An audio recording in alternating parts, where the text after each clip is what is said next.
Yan, magandang tanghali po. Kain tayo. Yan, ulam ko, ampalaya, baon ko. May nadaanan akong magandang venue. Ayan, oh. Kain muna tayo dito sa gilid. Pakita ko sa inyo, meron ditong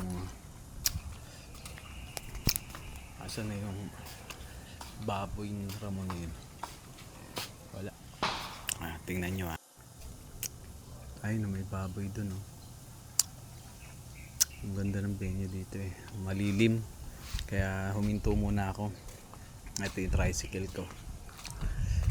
Ayan. Kain muna tayo dito sa Gedli. Ayan, kain muna tayo dito sa Gedli.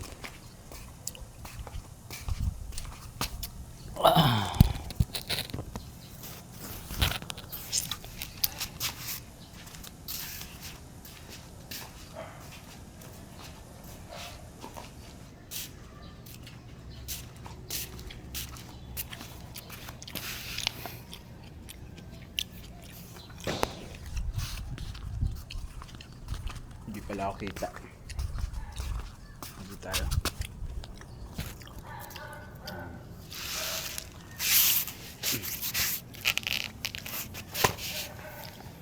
Kain tayo. Malilim kasi oh. As tahimik lang.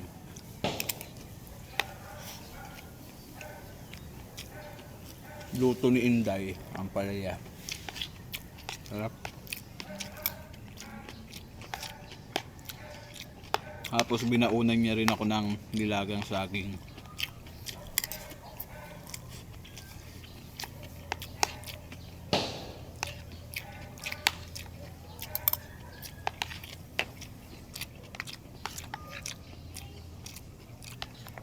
Pang merienda, diba?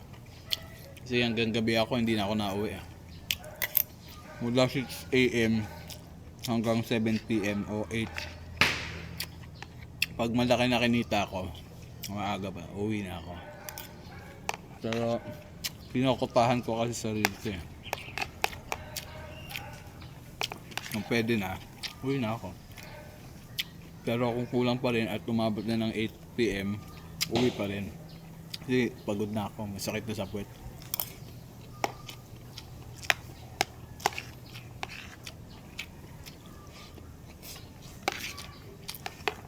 Ang aga nagising ni Inday kanina eh.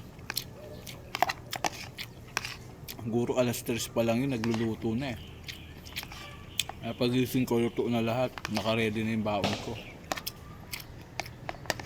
Nagising ako ng 4:30. Nasa kaso, nagdagaan.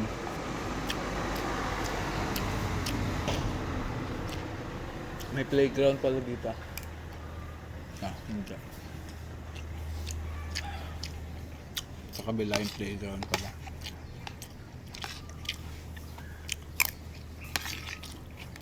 Tap ng ampalaya.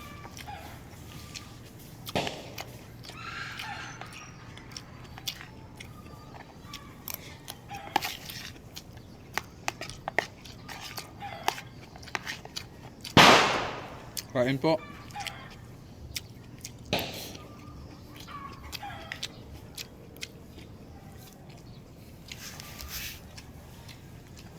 Parang bukid tong likod ko. May mga baboy na native eh.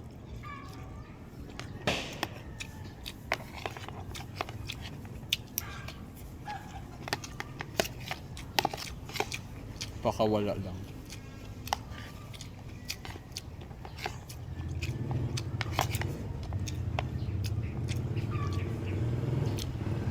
Samahan ko dumaan. Kain! Samahan ko dumaan. Nandito na ako sa pinakalooban. Sa phase 9. Itong ano na to, lugar hanggang phase 17. Malawak.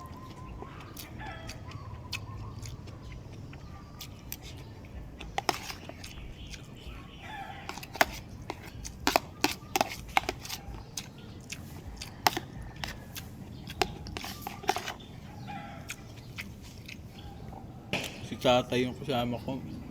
Umuwi na ata eh.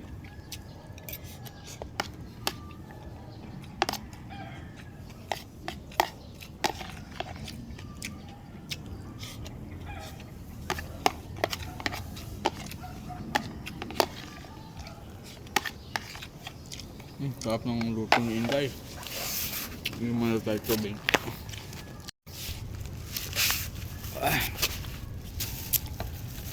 Tapos ko kumain. Balik agad ako doon sa terminal. Sayang pasahero.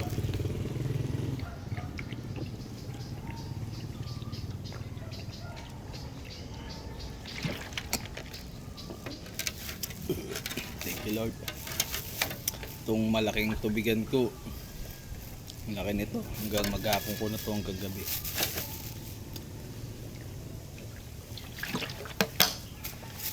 Okay na, busog na tayo. Biyahe uli, biyahe. Tingnan nyo muna itong lugar. Pakita ko sa inyo. Yan. Yan. Okay. Okay, bye-bye. Thank you.